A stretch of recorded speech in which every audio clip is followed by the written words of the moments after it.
Tantor Audio, a division of Recorded Books, presents Symbols of Freedom, Slavery and Resistance Before the Civil War, by Matthew J. Clavin. Narrated by Bill Andrew Quinn. Any critic of the American present must have profoundly mixed feelings about our country's past. On the other hand, he will feel shame and distrust toward founding fathers who tolerated slavery, exterminated Indians, and blandly assumed that a good society must be based on private property. On the other hand, he is likely to find himself articulating his own demands in the revolutionary language of inalienable rights, a natural higher law, and the right to revolution. Stoughton Lynd, Intellectual Origins of American Radicalism, 1968. Introduction. Hail Columbia. Shortly after the War of 1812, members of the House of Representatives who had gathered near the United States Capitol in Washington, D.C., saw something truly extraordinary. For years, slave traders had forced African Americans to walk in chains through the streets of the nation's capital, and politicians rarely took notice. But on this day, one of the captives drew lawmakers' attention by raising his hands and lifting his voice in opposition to his enslavement. Elevating his manacles as high as he could reach, a congressional eyewitness recalled, the captive commenced singing the favorite national song, Hail Columbia, Happy Land. Despite its spectacle, the impromptu performance seems to have had no effect on slave traders or political representatives in the capital city. Indeed, the enslaved soloist completed the chain-bound journey to a local slave pen or auction house, where he and his companions were ostensibly sold to the highest bidder. Still, the story did not end here, for a small but growing group of anti-slavery activists seized upon the incident to highlight the hypocrisy of slavery in a nation nominally dedicated to freedom.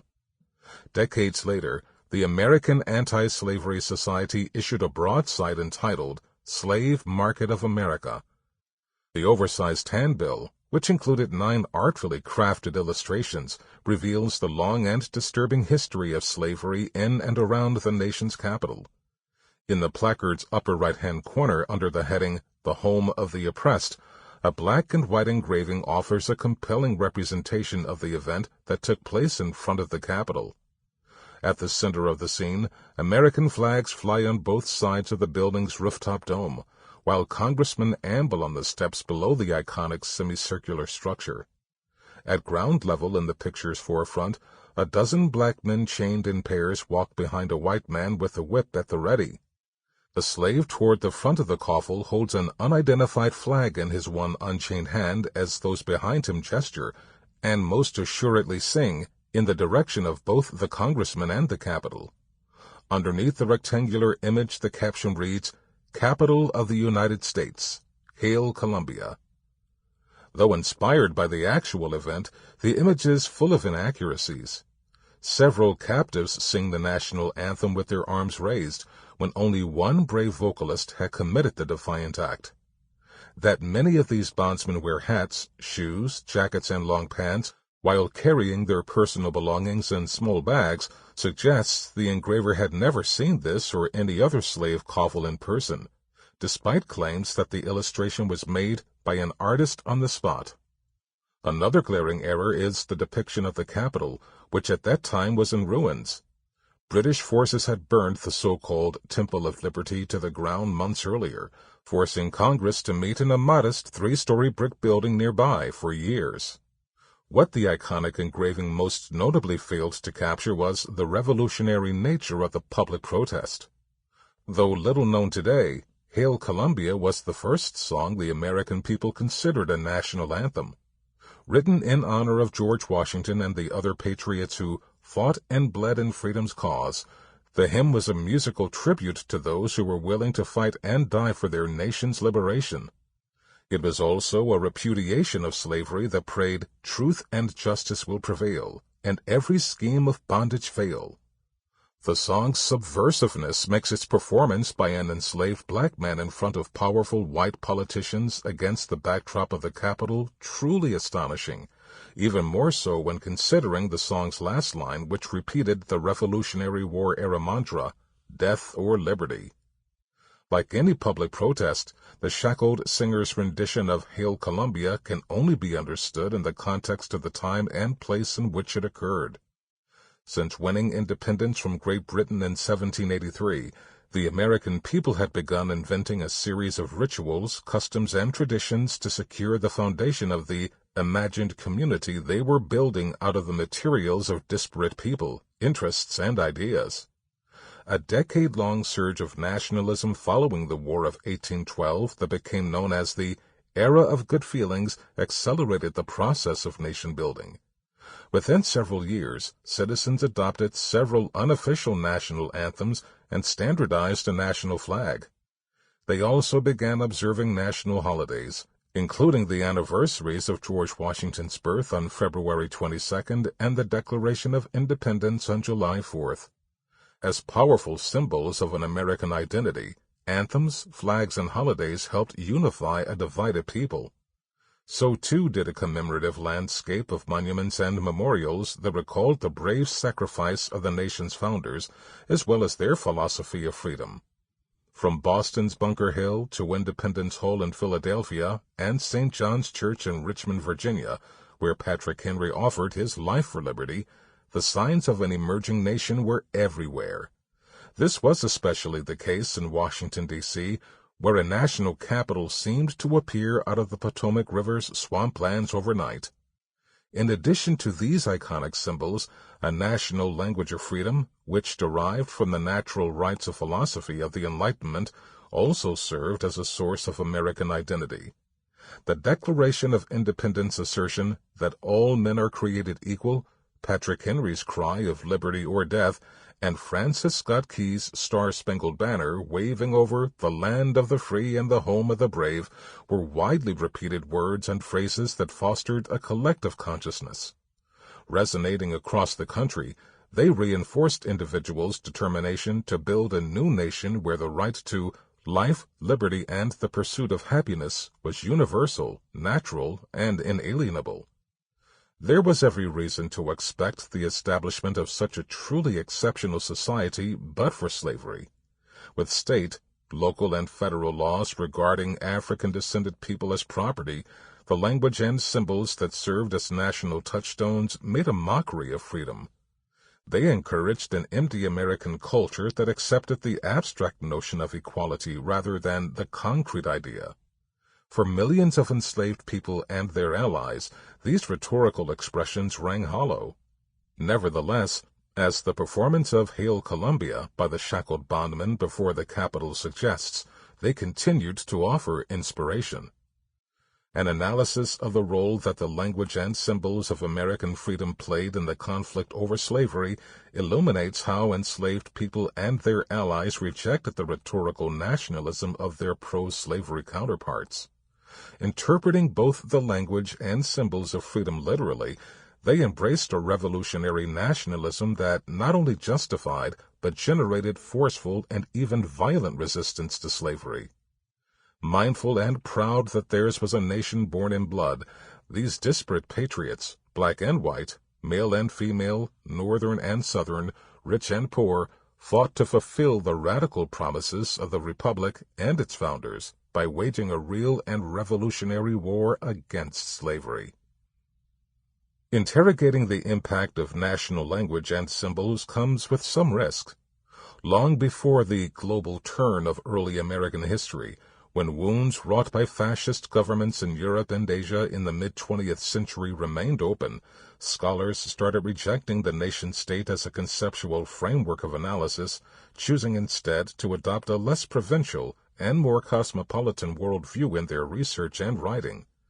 As a result, nationalism, which can briefly be defined as a strong attachment to and identification with the nation-state, its interests, and its people, received tremendous academic scrutiny. In the 21st century, a resurgence of authoritarian and repressive regimes in the United States, Russia, and across the globe has further damaged nationalism's reputation among scholars and students of history. Today, Yuval Noah Harari writes in his best-selling *Sapiens: A Brief History of Humankind*, academics see nationalism as a deadly plague that spread throughout the world in the 19th and 20th centuries, causing wars, oppression, hate, and genocide. The moment people in one country were infected with it, those in neighboring countries were also likely to catch the virus. The aversion to nationalism derives largely from its relationship with racism. The two historical phenomena, which appeared at the same time, share a great deal in common, so much so that the difference between racism and nationalism is sometimes difficult to determine. From the late 18th century, Europeans and their descendants built nation-states on the bedrock of white supremacy. The result was revoltingly contradictory. While white people enjoyed an unprecedented expansion of rights and liberties, non-white people faced enslavement, dispossession, and, to use historian K. Wright Lewis's term, extermination. Even so, African-descended people often identified with and fought for inclusion in these transatlantic polities. Olaudah Equiano's story is an oft-cited example. Enslaved as a child in West Africa, the Igbo captive spent his formative years traversing the Anglo-Atlantic world until buying his own freedom and settling permanently in London. In a popular anti-slavery tract describing his experiences, Equiano admitted a strong affinity for the English people and their culture. Though subjected to unthinkable emotional and physical trauma by years of captivity on English ships and in English colonies, the native African proudly considered himself almost an Englishman. That Equiano and other black people played a pivotal role in national freedom movements is unsurprising, for nationalist policies that targeted racial minorities often had unanticipated results.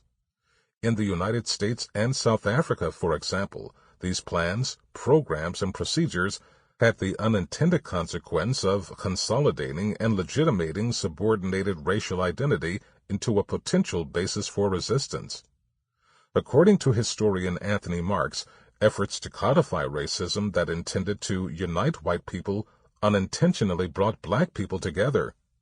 They moreover emboldened them to challenge their oppressors. For African-descended peoples seeking inclusion in nation-states that repressed and persecuted them, the fight for freedom was about much more than ending enslavement. It was also an effort to redefine the nation-state. By challenging existing racial paradigms, they endeavored to create egalitarian communities, governments, and societies that not only rejected slavery but racism as well. Alas, doing so proved almost impossible. In response, racial resistance often took the form of force and violence. The reason is easy to explain. Reflecting on a life full of opposition, Nelson Mandela remarked that freedom fighters quickly learned that oppressors determine the nature of the struggle, leaving the former no alternative but to copy the methods of the latter. If the oppressor uses violence, the oppressed have no alternative but to respond violently. History confirms these words. In the early United States, where racial violence was widespread, peaceful and passive resistance to slavery and white supremacy proved futile. Fortunately, for enslaved people and their allies, the Republic's revolutionary birth offered a powerful model for forcefully challenging the status quo. Buoyed by this historical example, they subsequently fought not only to redeem their nation, but the idea of a nation as well. Despite nationalism's racist roots, it still matters. Indeed, it is a powerful and persistent global force, which historians ignore at their peril. We can write history that implicitly denies or ignores the nation-state, the Pulitzer Prize-winning historian Carl Degler declared decades ago. But it would be a history that flew in the face of what people who live in a nation-state require and demand.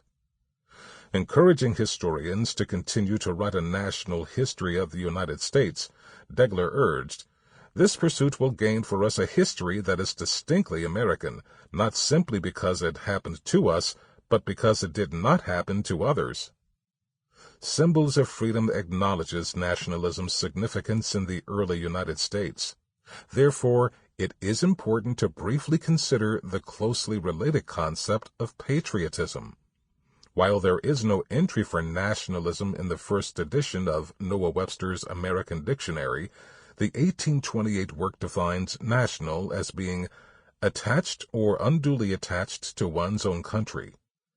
Patriotism, by contrast, is described favorably as the love of one's country.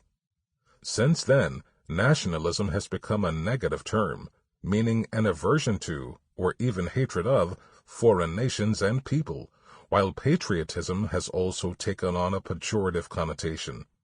This study contextualizes these terms in the time when the United States and the very idea of a nation-state were in their infancy. As such, it takes its cues from new and important histories of the early American Republic, which show that nationalism and patriotism once carried more positive meanings. Highlighting nationalism's influence on slavery and anti-slavery resistance in the early United States requires a significant departure from the historical literature, which has de-emphasized national identity.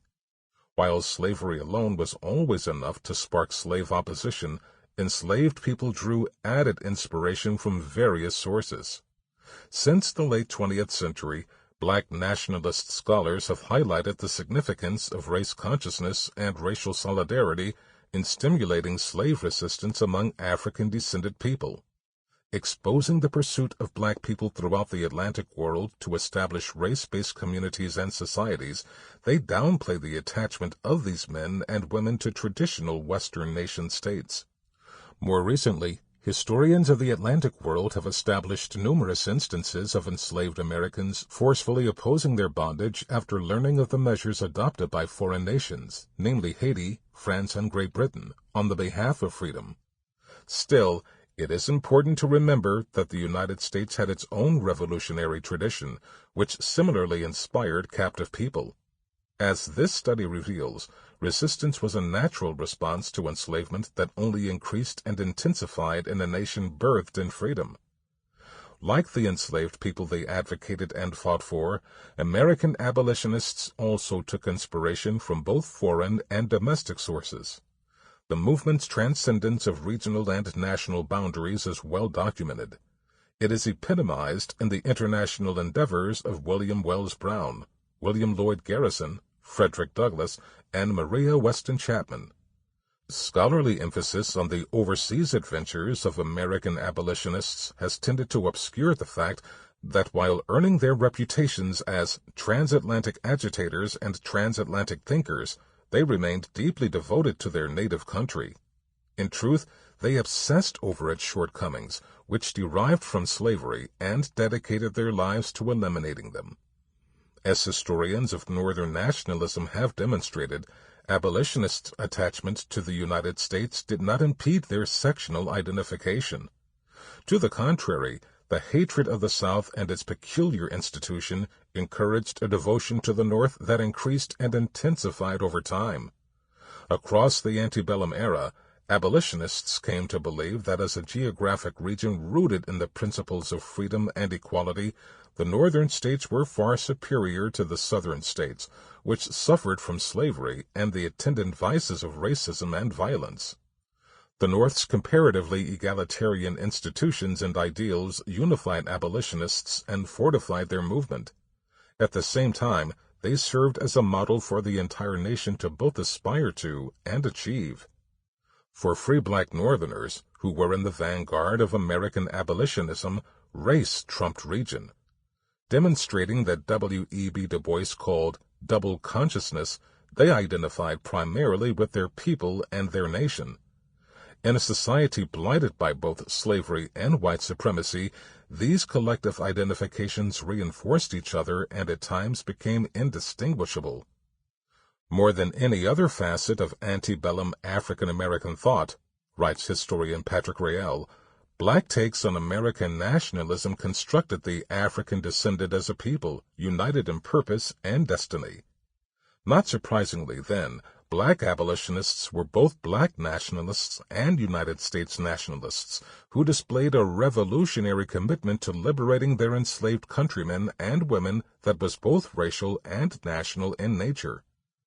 Evidence of this commitment came in the rejection of colonization, a policy that sought the permanent removal of all black people from beyond the nation's borders.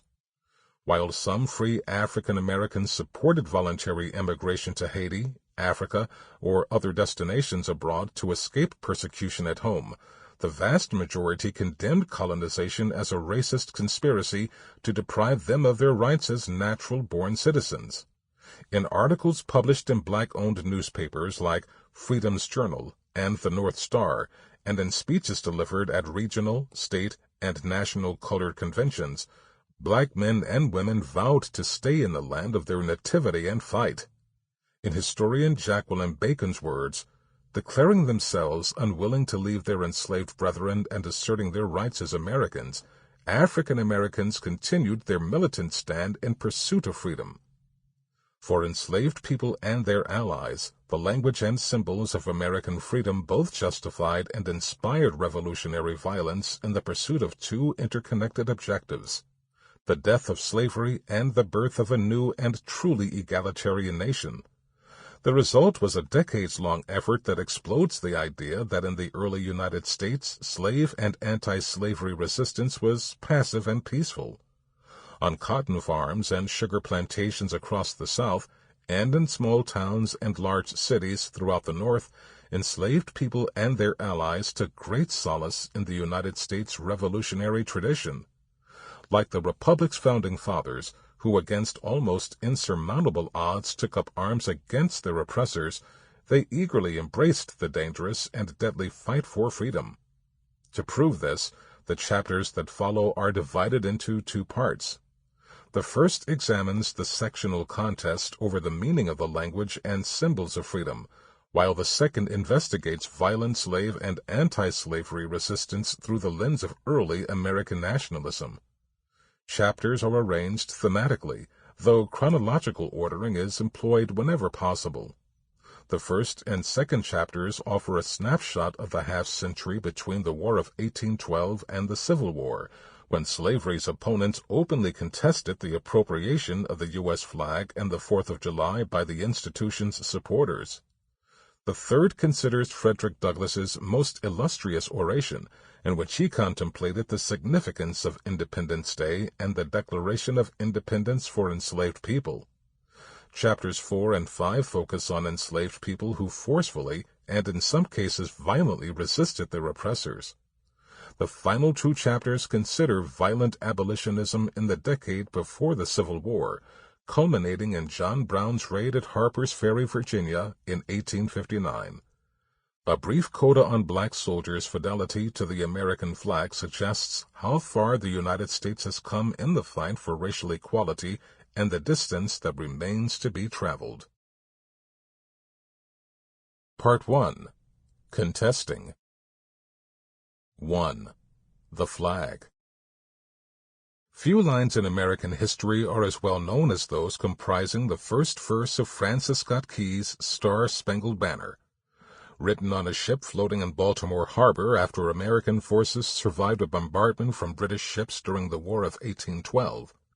The opening stanza can still be heard emanating from the sites of political rallies, military exercises, and athletic contests across the United States. Key's colorful description of the national flag flying above Fort McHenry is a triumphant expression of American patriotism. It holds a special place in the minds of the nation's citizens, even if many of them are unable to recite its lyrics accurately. While the most famous line of the national anthem is the opening exclamation, "Oh, can you see by the dawn's early light?" The most infamous line appears in the third of the song's 4 original sections. Assailing the enslaved people who had absconded from their American owners and volunteered for the British armed forces during the war, it surmises these traitorous bondmen had either fled in fear before the Battle of Baltimore or lost their lives in the process of betraying their pro-slavery republic. No refuge could save the hireling and slave from the terror of flight or the gloom of the grave. After reveling in the alleged demise of these formerly captive people, the song repeats its inspiring crescendo, "The star-spangled banner in triumph doth wave, o'er the land of the free and the home of the brave." Key's lyrics did not go unchallenged. Years later, The Quaker abolitionist Dr. Edwin Attlee parodied the national song to illuminate the plight of the fugitive slaves who fought alongside the British against the United States in the hope of becoming free. Unlike Key's original poem, this revision depicts the plight of all enslaved people whose blood daily streamed under the lash of their American oppressors, while the national banner, with its stars mocking freedom, is fitfully gleaming. Instead of a land of liberty, the United States was a shelter for slavery. No refuge is found on our unhallowed ground, for the wretched in slavery's manacles bound. Should the nation fail to achieve its boasted ideals, our star-spangled banner at half-mast shall wave, o'er the deathbed of freedom, the home of the slave. As the two contrasting compositions demonstrate, the American flag was from its inception a controversial and contested symbol. Its history is familiar. In the Revolutionary War era, colonists across Great Britain's 13 rebellious colonies flew a variety of colors to rally support against British tyranny. But it was a red and white striped flag adopted by the Sons of Liberty in Boston that served as a model for many of the Republic's earliest flags. In 1818, after several decades of confusion over the proper design of the national standard, the federal government passed a law requiring the flag of the United States to include 13 alternating red and white stripes in honor of the original states. The upper left quarter of the banner was to consist of a blue field with 20 white stars, corresponding with the numbers of states in the Union at the time of the law's adoption. Additional stars were to be added upon the admission of new states. While the flag's dimensions and the pattern of the growing constellation of stars went unmentioned, the result was a standardized banner that remains recognizable today. Though universally regarded as a national emblem, the American flag meant different things to different people in the early United States. There were a variety of reasons for these disparate views, with attitudes toward slavery being among the most prominent. For slavery's defenders, the flag represented countless liberties, including the right of white citizens to buy, sell, and own black people. For slavery's opponents, it symbolized the American Republic's failed promise of freedom. In a nation shamed by slavery, its flag was a blot that invited and deserved condemnation both at home and abroad. To be sure, abolitionists and their anti-slavery predecessors' feelings toward the flag stemmed from a love, rather than hate, of their nation. Despite the growing interest of historians in the organized effort to end slavery, there is a dearth of scholarship on the influence of United States nationalism on the movement and its culture. Important analyses of anti-slavery texts and images often embrace an international perspective, as it demonstrates the dynamic and sophisticated nature of these materials and the people who produce them. At other times, these studies see the development of a strong sectional identity among antebellum Northerners as the impetus behind increased slave opposition. As a result, American nationalism's impact on abolitionism has largely gone unnoticed. This chapter offers a corrective. Through an analysis of anti-slavery and abolitionist culture in the decades before the Civil War, it reveals the existence of a sectional skirmish over the meaning of the American flag that fed the much larger national conflict over slavery.